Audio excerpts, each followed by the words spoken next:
What's up everyone? Today's video is going to be 5 of the dinners that I cooked this week. These are all keto and low carb with maybe just a few modifications. I will have all of the recipes linked down below, but definitely watch the video and listen carefully because I do change some things within those recipes just because it's a personal taste. A lot of these recipes are pretty easy to make, and there's a mixture of chicken, beef, salmon, and eggs within these meals. Let's go ahead and get started with Monday's meal.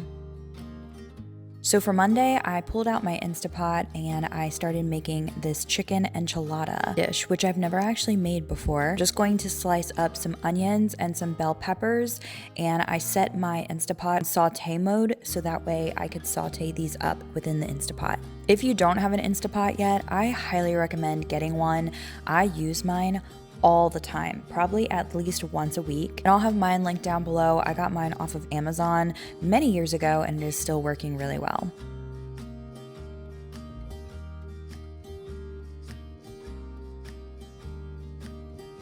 Next up, I'm going to cut up a cauliflower. I always cut my cauliflower in half, and then I use my knife to just cut through the florets where you can see it comes off in a pretty large chunk, and I'm just going to break it up by hand in my cast iron pan and add some avocado oil, garlic powder, smoked paprika, and some salt.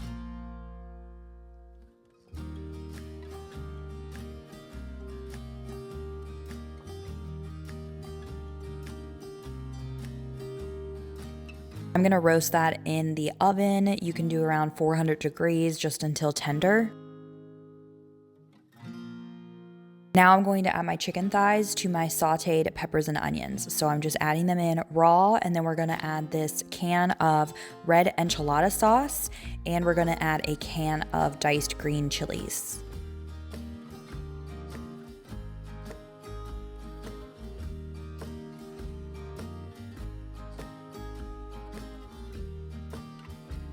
After that, I'm going to pressure cook this. I believe I probably did like 20 minutes or so, but the recipe will tell you how long. And I have my charred cauliflower and my chicken fajitas, and I'm going to go ahead and make like a little bowl out of this. So I start out with a base of the cauliflower, and then I add the chicken fajitas, and I'm topping it with cheese, some green onions, some sour cream, and a pre-made guacamole. And this was really, really good, guys. You'll definitely have to try this one out.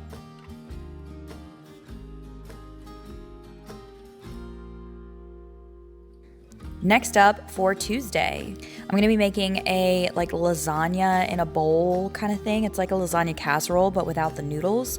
So we're going to go ahead and put some ground beef and some Italian ground sausage. So I'm sauteing this in my cast iron pan, and while that's sauteing, I'm going to chop up some onions.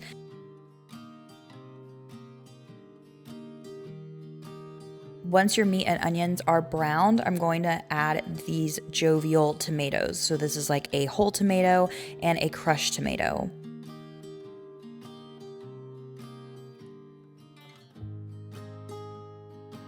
I'm also going to add some spices, so some garlic powder and some Italian seasoning. While that simmers for a little bit, I'm going to go ahead and get my ricotta cheese mixture. So this is a container of ricotta, and we're going to add some Parmesan cheese. And I do add some spices, so like Italian spices and some garlic powder to this as well.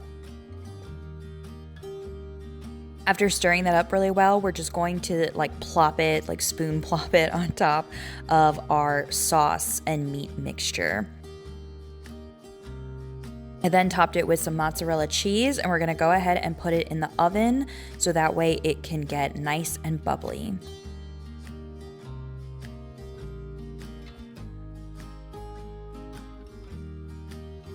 While that's in the oven, I'm going to make an Italian salad, and I absolutely love iceberg lettuce. I could just sit here and eat iceberg lettuce all day long. It is my favorite lettuce of choice. Then we also really love these sweet baby peppers. I always put these in salads because my husband raves about them. He is always asking for them in salads. I'm also doing some sliced red onion and some olives, and then I'm going to chop up some tomatoes as well. The Campari tomatoes are one of my favorites. I actually get these sometimes from Aldi and then a lot of times at Walmart, and for a store-bought tomato, they're definitely my favorite. These are the dressings that I have in house right now. Sometimes we like ranch, sometimes we like Italian.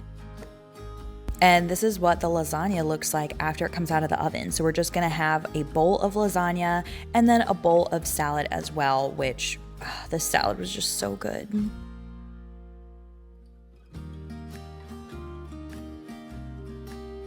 All right, it is Wednesday. For Wednesday, we're going to make salmon patties. So this is my all-time favorite salmon patty recipe. I have it linked down below. It does contain sweet potatoes, so it's not super low carb, but it's also not that many sweet potatoes. Pressure cook the sweet potatoes so that way they become soft. You could also bake the sweet potatoes, or whichever way you love getting the flesh of the sweet potatoes soft, you can use. I'm gonna go ahead and slice up zucchini in this diagonal way because I was like, you know, this is cool, this is fancy.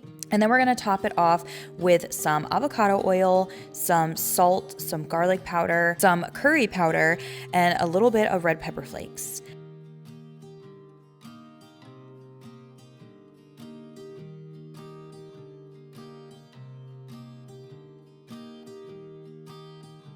We're gonna go ahead and roast this in the oven until it is to your liking. If you like it really soft, if you like it a little crunchy, however you like your zucchini.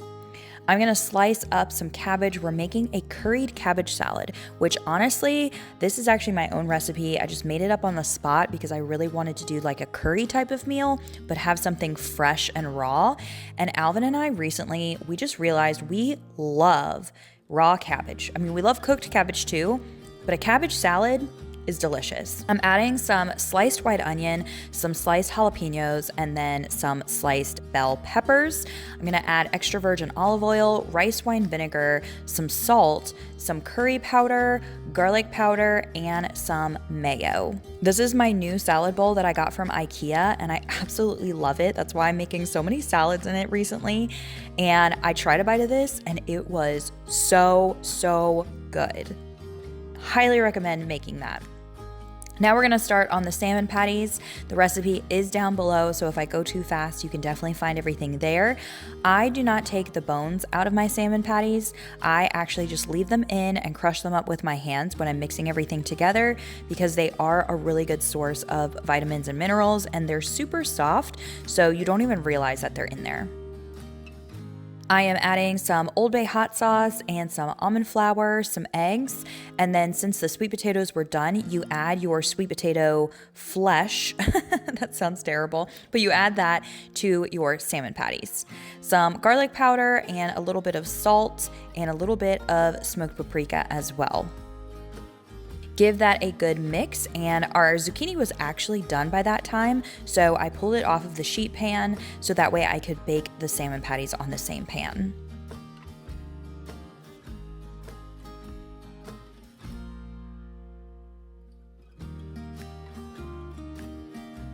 The reason I love these salmon patties so much is you do get a little bit of sweetness from the sweet potato, but they bake so well where they're not falling apart. You just put them there like little pucks, and then after about 15 minutes, you can flip them over and cook them for about another 5 minutes. They also make such good leftovers. You can even eat them cold. We eat them with mustard. I've taken them on trips and traveled with them. They are just so incredibly good, so I make that recipe a lot. I got this dill dip from Aldi, and it's actually really good on the salmon patties. And so we have our salmon patties, our zucchini, and our cabbage slaw. Out of this whole entire meal, the cabbage slaw took the cake. I mean, it was just so refreshingly good. Now we're on to Thursday. For Thursday's meal, I'm going to be making a chicken and spinach stuffed pepper. Now, the recipe is down below, but it doesn't include chicken. I went ahead and added chicken, so I am cooking up some chicken thighs, and then I'm doing pretty much everything the same as the recipe, but I'm going to add the cooked chopped chicken. I'm cutting up my bell peppers in half and removing the insides, and I'm just gonna put these in a casserole dish and sprinkle them with oil and salt before roasting them in the oven along with the chicken.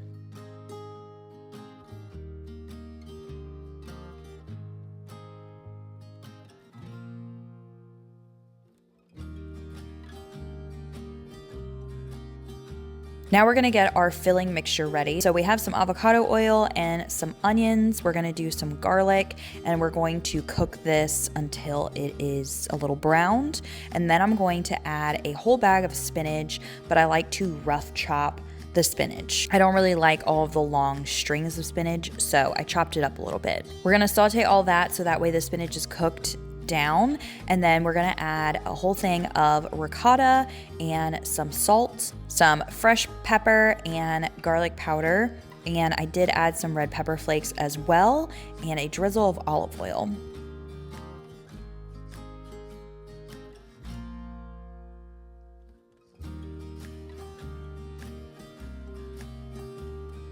Once the chicken was finished, I pulled that out of the oven and then I chopped it up into pieces. I kind of overcooked my chicken a little bit, but it's okay. I also pulled out the peppers because they were soft. And once I mixed the chicken in with the filling, you just add the filling into the peppers. And then we're going to top it with more mozzarella cheese and put it back in the oven so that way the filling can be nice and bubbly and the cheese all gooey.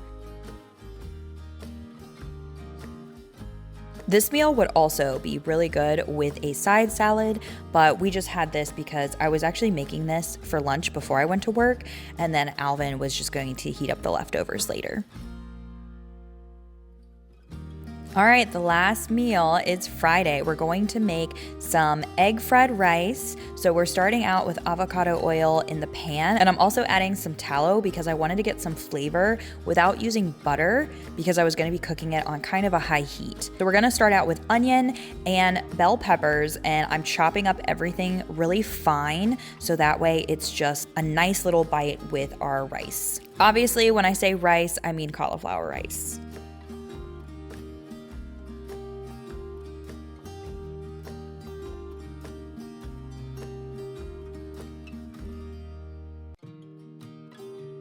We're gonna just saute that up, and while that's sauteing, I actually have some frozen peas in the microwave at the moment. I'm also going to be cooking this riced veggie cauliflower medley, and it also has peas. If you are watching your carbs, you definitely do not have to put the peas in here. I just added it because it's a nice touch, and we don't count carbs that strictly. Now I'm going to crack open a bunch of eggs and add some coconut aminos and some sesame oil as well as some salt. And I also like to add a little bit of water and like whip it really well because it makes it really frothy.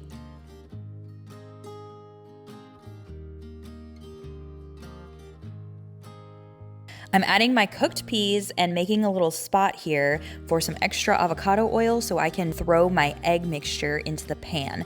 We're gonna cook this pretty low and slow so that way it doesn't burn and it doesn't get brown. I am chopping up some spring onions for the top for later, and as you can see, the eggs have started cooking, so we're just going to keep an eye on them and stir them pretty frequently.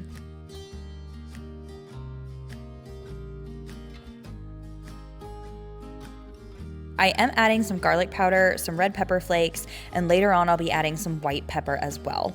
The riced cauliflower is done in the microwave. I'm adding the second bag, so I'm putting 2 whole bags of cauliflower rice in this mixture.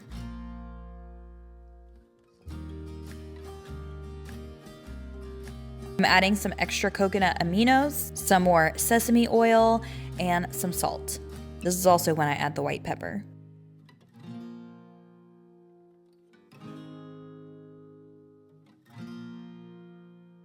It's done now, so I'm gonna add some spring onions, some of this Japanese furikake seasoning, which is really good. I think I got this at Trader Joe's a while back.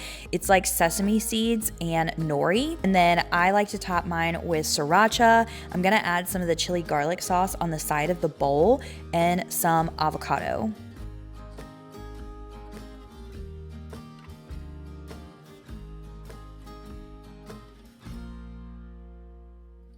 This is definitely a quick and easy meal, and Alvin just kept raving about it and saying how good it was. Again, all the recipes will be down below, and thank you so much for watching. I'll see you all in another video soon. Bye everyone.